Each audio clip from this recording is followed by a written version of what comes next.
बिस्मिल्लाहिर्रहमानिर्रहीम। Today's topic of discussion is autonomic nervous system. Previous videos के अंदर हमने जनरल फार्माकोलॉजी को कवर कर लिया था कैप्लॉन से।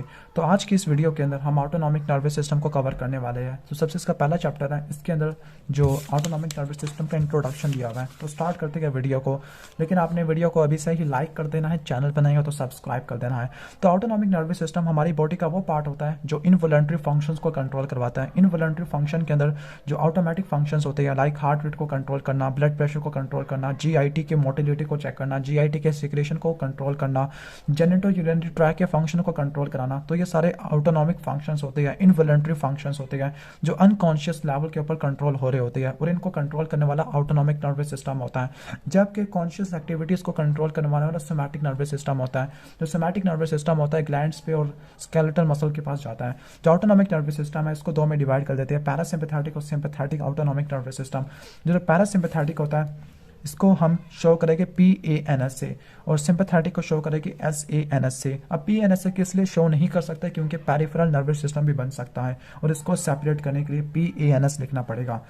सबसे पहले आपको पता है कि ऑटोनॉमिक नर्वस सिस्टम है, चाहे वो पैरासिम्पैथेटिक है चाहे वो सिंपैथेटिक है, इनमें प्री और पोस्ट वाला थोड़ा सा होता है कि कुछ प्री गैंग्लियोनिक न्यूरॉन्स होते हैं, पोस्ट गैंग्लियोनिक न्यूरॉन्स होती है। प्री वाले ने पोस्ट गैंग्लियोनिक न्यूरॉन पे आके साइनैप्स होना होता है, ठीक है। यानी प्री गैंग्लियोनिक फाइबर सिंपैथेटिक में और पैरासिम्पैथेटिक में डिफरेंट नेचर का होता है। पैरासिम्पैथेटिक के अंदर प्री वाला काफी लॉन्ग होता है, जबकि सिंपैथेटिक के अंदर प्री वाला काफी ज्यादा शॉर्ट होता है। पैरासिम्पैथेटिक को क्रेनियोसैक्रल भी बोलते हैं, सिंपैथेटिक को थोरैकोलंबर भी बोलते हैं, क्योंकि थोरैसिक और लंबर रीजन से निकलता है, T1 से लेकर L3 पोर्शन से निकलता है, जबकि क्रेनियोसैक्रल वाला क्रेनियल नर्व से निकलेगा और S1 S2 S3 सेगमेंट से निकलता है।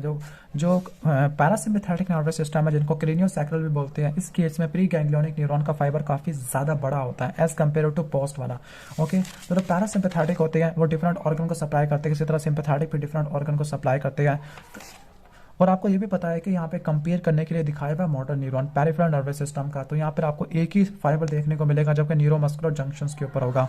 मैं आपको ये शो करना चाह रहा हूँ कि चाहे वो पैरासिम्पैथेटिक है चाहे वो सिंपैथेटिक है, इन दोनों के केस में जो होता है हमारा पहला जो साइनैप्स होता है प्री का पोस्ट के न्यूरॉन के पास, यानी जो ऑटोनॉमिक गैंग्लिया के ऊपर जो रिसेप्टर्स होते हैं, चाहे प्री या चाहे हमारी पैरासिम्पैथेटिक है चाहे सिंपैथेटिक है, तो वहाँ पे जो रिसेप्टर होते हैं वो निकोटिनिक वैरायटी के होते हैं। और जो प्री गैंग्लियोनिक फाइबर है, चाहे वो हमारा सिंपैथेटिक है चाहे वो पैरासिम्पैथेटिक है, तो वो कोलिनर्जिक होता है, वो कोलिन एसिटाइल कोलिन को सिक्रिएट करवाता है। तो जो एसिटाइल कोलिन है इसके जो रिसेप्टर ऑटोनॉमिक गैंग्लिया के पे पड़े हुए होते हैं, चाहे वो सिंपैथेटिक है चाहे वो पैरासिम्पैथेटिक है, तो वो निकोटिनिक वैरायटी के होते हैं। ओके, और फिर जो पैरासिम्पैथेटिक के जो पोस्ट गैंग्लियोनिक फाइबर है वो कोलिनर्जिक होते हैं, लेकिन जो सिंपैथेटिक होते हैं उसके फाइबर्स एड्रीनर्जिक होते हैं। लेकिन कुछ ऐसे सिंपैथेटिक फाइबर जो स्वेट ग्लैंड को सप्लाई करते हैं, पाइलोरेक्टल मसल्स को सप्लाई करते हैं, स्केलेटल मसल की ब्लड वेसल्स को सप्लाई करते हैं, उनके स्मूथ मसल को सप्लाई करने वाले जो फाइबर्स होते हैं वो मस्क्रीनिक टाइप के होते हैं, कोलिनर्जिक टाइप के होते हैं, और वहाँ पे जो रिसेप्टर होते हैं वो मस्क्रीनिक टाइप के पड़े हुए होते हैं। जो एड्रीनल मेडुला के ऊपर, क्योंकि एड्रीनल मेडुला को भी हम एक टाइप का साइनैप्स कह सकते हैं, ऑटोनॉमिक गैंग्लिया कह सकते हैं, तो जो यहाँ पे जो एड्रीनल मेडुला है इसके ऊपर भी NN वाले रिसेप्टर पड़े हुए होते हैं, निकोटिनिक वैरायटी के रिसेप्टर पड़े हुए होते हैं। मस्क्रीनिक हमेशा इफेक्टर के ऊपर पड़े हुए होते हैं, वो भी पैरासिम्पैथेटिक के केस में, और सिंपैथेटिक में भी स्वेट ग्लैंड और पाइलोरेक्टल मसल्स के केस में, जबकि स्केलेटल मसल के ऊपर निकोटिनिक पड़े हुए होते हैं। लेकिन यहाँ पे जो निकोटिनिक है वो NM है, NN नहीं होते। तो ये डायग्राम काफी ज्यादा इंपॉर्टेंट है, ये anatomy of autonomic nervous system को एक्सप्लेन करवा देती है। तो यहाँ पर हम पढ़ रहे थे location of autonomic nervous system ganglia, चाहे वो सिंपैथेटिक है चाहे वो पैरासिम्पैथेटिक है, तो उनके कोई ना कोई रिले स्टेशन होते हैं जिनको गैंग्लिया बोलते हैं, और ये रिले स्टेशन CNS और एंड ऑर्गन इफेक्टर के दरमियान में पड़े हुए होते हैं। लेकिन जो सोमैटिक नर्वस सिस्टम है इनके अंदर कोई रिले स्टेशन या गैंग्लिया नहीं होता। और आपको यह भी पता है कि जो सिंपैथेटिक नर्वस सिस्टम के जो गैंग्लिया होते हैं वो वर्टिब्रल कॉलम के एडजेसेंट पड़े हुए होते हैं, पैरावर्टिब्रल चेन के फॉर्म में पड़े हुए होते हैं, जबकि पैरासिम्पैथेटिक नर्वस सिस्टम के गैंग्लिया इफेक्टर ऑर्गन के ऊपर भी पड़े हुए होते हैं, जिसकी वजह से पैरासिम्पैथेटिक नर्वस सिस्टम का प्री गैंग्लियोनिक फाइबर काफी बड़ा होता है एज कम्पेयर टू सिंपैथेटिक। अब हम पढ़ लेते हैं ऑटोनॉमिक नर्वस सिस्टम और सोमैटिक इनर्वेशन को। तो यहाँ पे आपको कुछ रिसेप्टर देखने को मिलती है, निकोटिनिक और मस्क्रीनिक, और कुछ एड्रीनर्जिक। तो यहाँ पर जो निकोटिनिक होते हैं, जो निकोटिनिक रिसेप्टर गैंग्लिया के ऊपर पड़े हुए होते हैं, ऑटोनोमिक गैंग्लिया पर, चाहे वो सिंपैथेटिक है चाहे वो पैरासिम्पैथेटिक का गैंग्लिया है। इसके अलावा एड्रीनल मेडुला के ऊपर भी पड़े हुए होते हैं, जबकि एनएम स्केलेटल मसल के न्यूरोमस्कुलर एंड प्लेट के ऊपर पड़े हुए होते हैं, और ये निकोटिनिक वैरायटी के होते हैं। जो मस्क्रीनिक होती है ये हमारे तमाम इफेक्टर ऑर्गन के ऊपर पड़े हुए होते हैं, स्पेसिफिकली जिनको पैरासिम्पैथेटिक नर्वस सिस्टम सप्लाई करता है। इसके अलावा सिंपैथेटिक के केस में thermo regulator, sweat gland, skeletal muscle की ब्लड वेसल है, और पाइलोरेक्टर स्मूथ मसल है, उनको सप्लाई करने के लिए मस्क्रीनिक रिसेप्टर्स होते हैं जो कि सिंपैथेटिक से इनर्वेट होते हैं। ओके, अब हम चलते हैं न्यूरोट्रांसमीटर की तरफ, चाहे वो निकोटिनिक है चाहे वो मस्क्रीनिक रिसेप्टर है। ओके, तो वहाँ पर जो एसिटाइल कोलिन है वो वहाँ पे बाइंड करता है, यानी एसिटाइल कोलिन के जो रिसेप्टर होते हैं वो निकोटिनिक और मस्क्रीनिक टाइप के होते हैं। ठीक हो गया, यानी आपको ये पता है कि जो प्री गैंग्लियोनिक और मोटर लेवल के ऊपर जो तमाम ट्रांसमिशन होती है प्री गैंग्लियोनिक और मोटर की, वो एसिटाइल कोलिन को यूज़ करती है, लेकिन जो पोस्ट गैंग्लियोनिक फाइबर होता है सिंपैथेटिक नर्वस सिस्टम का, वो कुछ इफेक्टर को सप्लाई करने के लिए एसिटाइल कोलिन का सहारा लेता है, लाइक स्वेट ग्लैंड है, पाइलोरेक्टर मसल है। जो नोरेपिनेफ्रिन है ये मेजर न्यूरोट्रांसमीटर होता है एड्रेनोसेप्टर का। ओके, जो डोपामीन होता है ये D1 रिसेप्टर को स्टिमुलेट करवाता है, और D1 रिसेप्टर के स्टिमुलेशन होने की वजह से वेसोडाइलेशन हो जाएगी, स्पेसिफिकली रीनल और मिजेंटेरिक वेस्कुलर बेड्स की। जो एपिनेफ्रिन होता है जो एड्रीनल मेडुला से प्रोड्यूस होता है, ये बहुत सारे एड्रेनोसेप्टर को एक्टिवेट करवा देता है और ये ब्लड के जरिए ट्रांसपोर्ट होता है, जबकि नोरेपिनेफ्रिन प्रोड्यूस होता है मेनली कहाँ से, सिंपैथेटिक नर्व टर्मिनल से प्रोड्यूस होता है, पोस्ट गैंग्लियोनिक फाइबर से प्रोड्यूस होता है।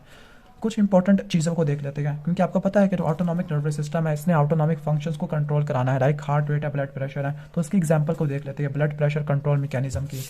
तो यहाँ पर आपको फीडबैक मैकेनिज्म देखने को मिलता है, ऑटोनॉमिक फीडबैक। तो ब्लड प्रेशर की डेफिनेशन क्या होती है, तो ब्लड प्रेशर ये वो प्रेशर होता है जो कि ब्लड एक्सर्ट करता है on the wall of vessel. जो ब्लड प्रेशर होता है वो टोटल पेरिफेरल रेजिस्टेंस और कार्डिक आउटपुट का प्रोडक्ट होता है।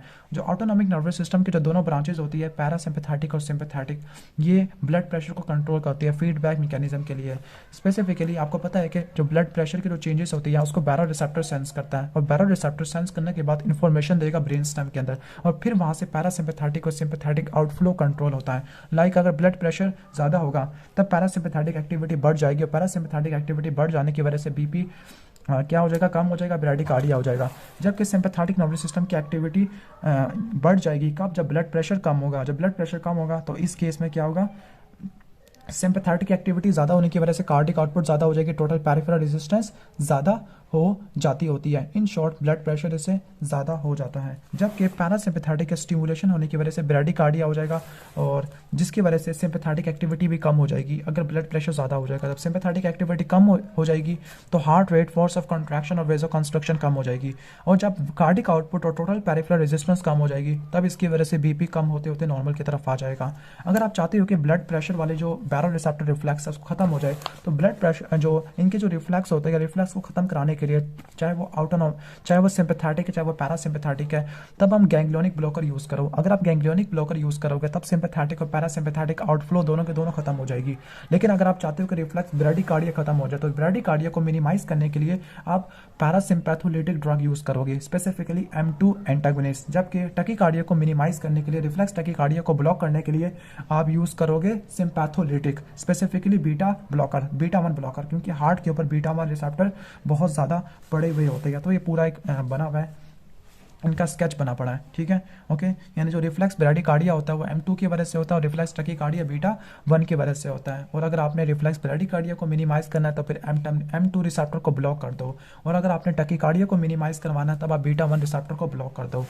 अब है हार्मोनल फीडबैक, ये तो हो गया ऑटोनॉमिक फीडबैक। एक होता है हार्मोनल फीडबैक, जिसके अंदर रेनिन, एंजियोटेंसिन, अल्डोस्टेरोन सिस्टम जाके काम करेगा। लाइक अगर ब्लड प्रेशर कम होता है तो रीनल ब्लड फ्लो कम हो जाएगा, जब रीनल ब्लड फ्लो कम हो जाएगा रीनल परफियन प्रेशर कम हो जाएगा, रेनिन की सिक्रेशन ज़्यादा हो सकती है, और रेनिन की सिक्रेशन सिंपैथेटिक ड्राइव की वजह से भी ज़्यादा हो सकती है, जो वंस अगेन बीपी के कम होने की वजह से एक्टिवेट होता है।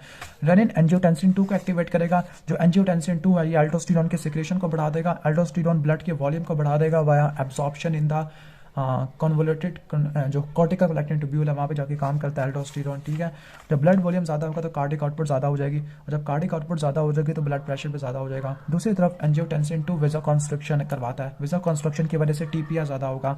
जब TPR ज़्यादा होते हैं कार्डिक आउटपुट ज़्यादा होता है, कार्डिक आउटपुट अल्डोस्टेरोन की वजह से, जबकि TPR एंजियोटेंसिन के डायरेक्टली एक्शन की वजह से, इन दोनों की वजह से बीपी ज़्यादा हो जाएगा। और इस पूरे मैकेनिज्म को बोलते हैं हम हार्मोनल फीडबैक लूप। यानी जो एक तो ऑटोनॉमिक फीडबैक फीडबैक लूप था जो बैरो रिसेप्टर के ऊपर डिपेंडेंट था, एक होता है ऑटोनॉमिक फीडबैक लूप। अब नॉर्मली ये जो होता है, ये जो सिस्टम होता है, ये सिर्फ डिक्रीज इन बीपी को सेंस करता है, हाइपोटेंशन पे भी अच्छे तरीके से काम करता है।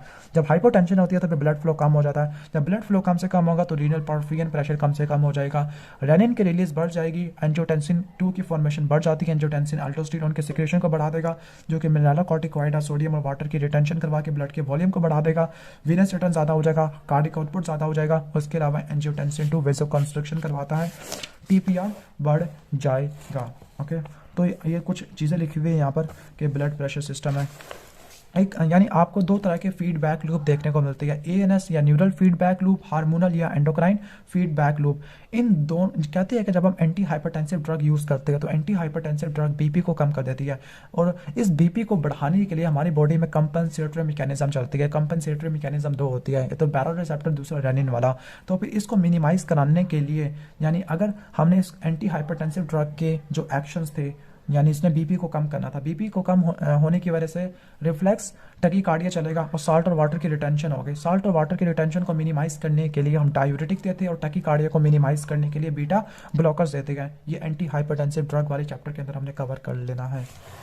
नेक्स्ट थोड़ा सा बताया हुआ है कि पिपिलरी साइज और एकोमोडेशन लिखी हुई है। आपको पता है कि हमारे जो आयरस के मसल्स होते हैं दो टाइप के होते हैं, रेडियल और स्फिंक्टर होते हैं। जो रेडियल होते हैं उन्होंने क्या करवाना, डायलेशन करवा देनी है, सिंपैथेटिक के कंट्रोल में होती है, अल्फा 1 होते हैं, जबकि स्फिंक्टर के ऊपर M3 रिसेप्टर पड़े हुए होते हैं। पैरासिम्पैथेटिक स्टिमुलेशन की वजह से क्या होता है, मियोसिस होता है, और एकोमोडेशन होती है नियर वीएन की वजह से। जबकि अगर हम इसको एंटागोनाइज कर देते हैं तब मिलिट्रियासिस हो जाएगा और एकोमोडेशन हो जाएगी फार वीएन के लिए, और सिम्पैथोमिमेटिक को यूज़ करने की वजह से मिलिट्रियासिस हो जाएगा और साइक्लोप्लेजिया हो जाएगा। ठीक है, ओके, उम्मीद है कि आपको समझ आ गया होगा। जो यानी जो अल्फा 1 एगोनिस्ट होते हैं ये मिलिट्रियासिस करवा देते हैं, लेकिन ये साइक्लोप्लेजिया ना होने के बराबर कराते हैं, क्योंकि सिलेरी मसल के ऊपर इनका कोई रिसेप्टर नहीं पड़ा हुआ होता, अल्फा 1 ये नहीं पड़ा होता। यानी जो अल्फा 1 एगोनिस्ट होते हैं ये किसके ऊपर पड़े हुए होते हैं, रेडियल मसल के ऊपर, जबकि स्फिंक्टर मसल के ऊपर M3 रिसेप्टर पड़े हुए होते हैं जो कोलिनोमिमेटिक की वजह से मियोसिस करवा देंगे। तो ये पहला चैप्टर हमने ख़त्म कर लिया है। अगर आपको वीडियो अच्छी लगी है तो वीडियो को लाइक कर देना, चैनल पर नहीं हो तो सब्सक्राइब कर देना। मिलते हैं नेक्स्ट वीडियो में, तब तक के लिए अल्लाह हाफिज़।